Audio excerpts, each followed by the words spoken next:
Welcome to part 7 of the Kiss Your Clutter Goodbye series. This is the last of the series where we're exploring organizing concepts that will help you declutter and maintain your newly organized spaces. This last concept may seem like a no-brainer to you, but to some folks it's very helpful to learn or to be reminded that simple concepts are best. There's no reason to make decluttering and organizing harder than it has to be. Today's concept is called putting like items together. For a true visual of what you own, gather like items. After you finish grouping, you can contain each collection. Assign dresser drawers to hold a certain type of item, and label each pantry shelf as to what should be stored there. Once you have grouped like items, consider the stuff that's left. This is the hardest part. Those items will challenge you, but don't give up.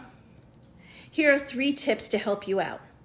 Don't limit yourself to one room.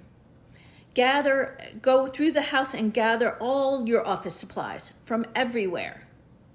If you find 2 of the same thing, keep the newest or best and consider letting go of the other one.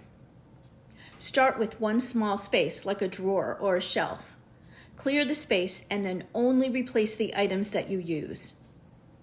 It works because once you've gathered all the items, you know what you have, or should I say, you know what you have too much of. With homes for like items, you won't struggle to find things, and you won't buy things to replace the items you can't find. I hope you've enjoyed the Kiss Your Clutter Goodbye series, and that you found 1 or 2 decluttering and organizing strategies that worked for you. If you'd like to revisit the posts in our series, check us out at blog@basicorganization.com.